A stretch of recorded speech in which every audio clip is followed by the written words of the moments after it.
Phoenix here, and today we're going to be taking a look at a Super Nintendo game called Arcana.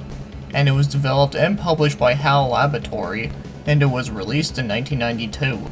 And it happens to be an RPG, but to be more specific, it's a dungeon crawler. So before we get more into the gameplay, let's first talk about the story. So early on in the ancient land of Elemen, there was a civil war that happened, and there happens to be a group of wizards called the Card Masters that wield card powers. And they were most famous for sealing away an evil empress named Rimsalia, I think that's how you say it. So while the civil war was going on, a lot of the Card Masters actually got killed from it. So thanks to an evil douchebag named Galneon. He was a former court magician, but now he's just some evil son of a bitch. And he wants to resurrect Rimsalia, or whatever the hell her name is. So 10 years after when shit hit the fan, we got ourselves a protagonist named Rooks.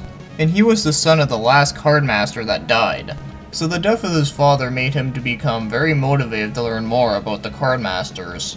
So pretty much this guy is the new card master and the only one in the world.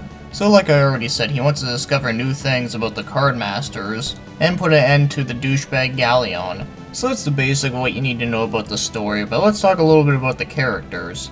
So we got Ariel, and no, not the one from Little Mermaid. So this guy is actually Rooks' childhood friend, and they have not seen each other in many years. And his father happened to side with the evil Galleon, but the thing is, he says that he has a different opinion than him, so he at least wants Rooks to do well. And then you have Tifa, and by the way, this came out before Final Fantasy VII, so it's not that Tifa, obviously. But she is Ariel's apprentice, and she happens to be good in sorcery, and she helps out Rooks within the first dungeon, because Ariel told her to. Alrighty then. And then you got Sala, who was another magician, and she happened to be one of the two missing daughters of King Wagnall.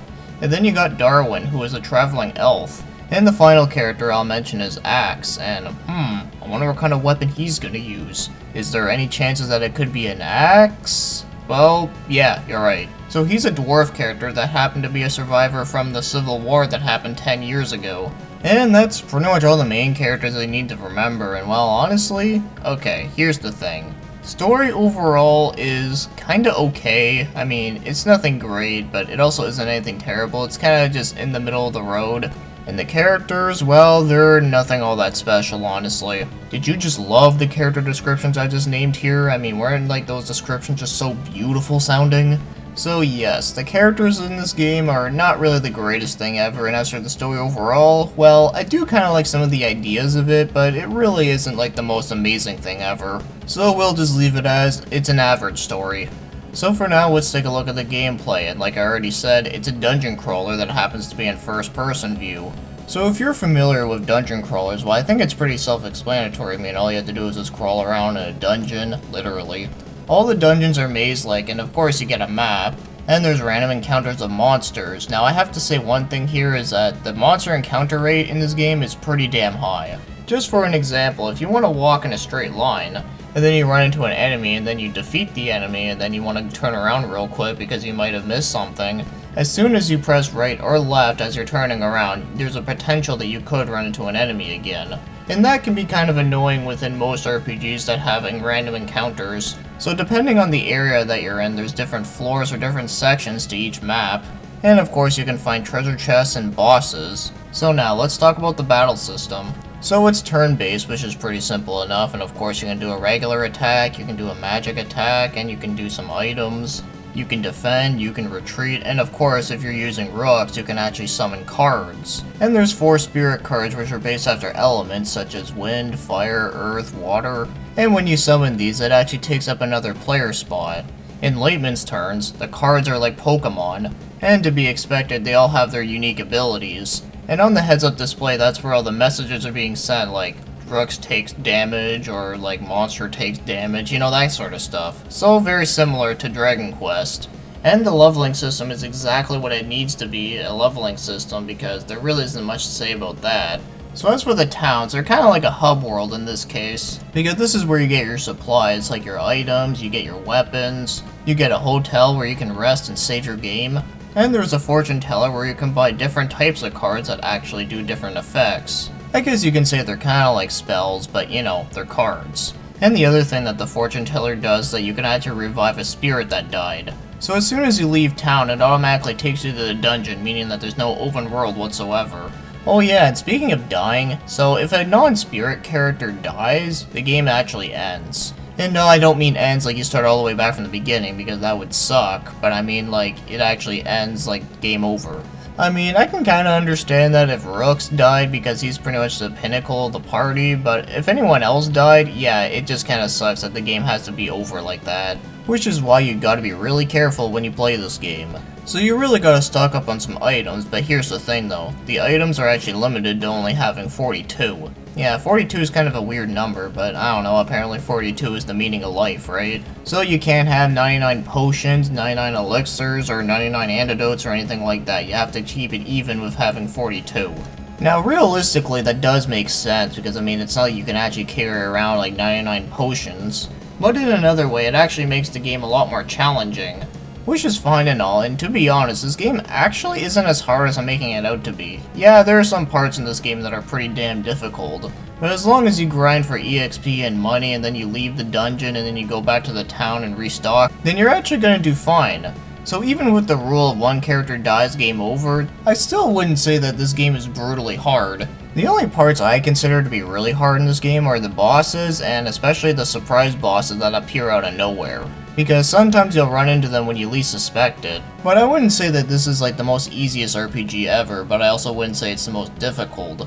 It just has some weird rulings, like, you know, one character dies, game over, and of course with the whole inventory being limited to 42. And you also can't save anywhere in the dungeon, you can only save within the town, but that's why I always have to carry one thing to retreat back.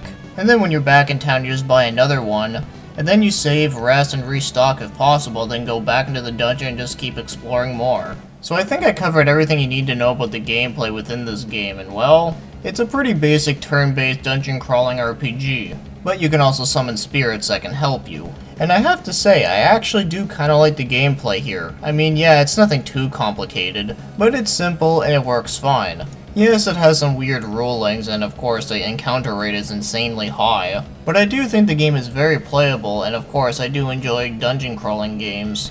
With other examples being some of the Shin Megami Tensei games, some of the Phantasy Star games, and of course Shining in the Darkness, which this game actually reminds me of that a lot actually. So now, let's move on and start talking about the graphics, and I have to say, the graphics actually look alright in this game. I know a lot of people have complained saying that the graphics look like crap, but I don't know, I think the colors in it look fine. And I do like the heads-up display and the way how it looks, and the character portraits look pretty nice. And I do like the fact that you can change the menus to different colors. There's no real point to it, but it's just kinda cool that you can do that. And the monster designs and enemy designs actually look okay. Nothing too special, but they look okay. And the scrolling effects on the screen actually do look okay. Not the greatest I've seen on the Super Nintendo, but it does look fine. Some of the backgrounds can look a little bland, but then there are some backgrounds that do look okay, but I don't know, other than all this, I think the graphics does look alright. It's not the greatest looking RPG on the Super Nintendo, but it's also not the worst looking either. So overall, I have to say the graphics are not too bad. Now, as for the game's music, now this is easily the best part, because the music in this game is awesome.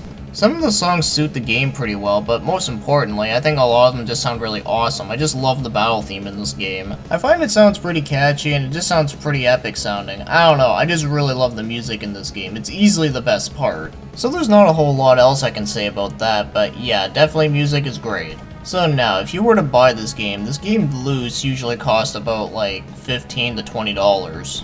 Which isn't too bad actually, considering that a lot of RPGs on the system are pretty expensive. Or at least more than $30 or $40, and this one as of right now is on the cheap side, which I think is a good thing. And like I said, most RPGs on the Super Nintendo as of right now are getting up there, especially ones like Final Fantasy, Chrono Trigger, Lufia, and of course the infamous Earthbound, which is like a lot more money than I'm willing to pay for it. However, trying to find a complete in-box copy of Arcana might be a bit tough, and also it can be a bit more expensive, but I guess that's to be expected. So now, if I were to rate this game, I think I'm gonna give it a 7 out of 10. Personally, I think this is a pretty decent RPG. Yes, the story is not all that great, but the gameplay is pretty solid. Now, I'm well aware that there's a lot of people out there that play RPGs for the story. In fact, I do too at times, but there are some games where it doesn't bother me if the story isn't the greatest thing ever, as long as it's not like a shit sandwich story that just pisses you off so much that it just makes you want to like bash your head against a brick wall. And thankfully, the story in this game is not like that at all, it's just kinda average. But it's mostly the simple dungeon crawling aspect that I really like about this game. I have no idea what it is that makes going through a maze and clearing up a map is so fun to me. But like I said, I enjoy those kinds of games. And I know not everyone does, and that's totally understandable. But this is definitely not the best dungeon crawling RPG that I ever played. I just think it's a decent one that has some pretty amazing music.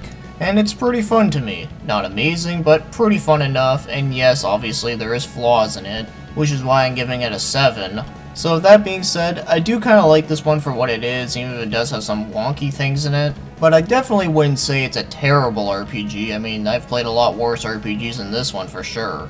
And not just only within story, but even within gameplay, and both. So personally, I would consider this to be an underrated RPG on the Super Nintendo. Now, it's definitely not a masterpiece, but then again, I don't expect a masterpiece out of every single game that I play. But I think it's just fun enough. So there's nothing much else to say about Arcana other than that it's just a decent game. So let's end things here. So thank you for watching and commenting.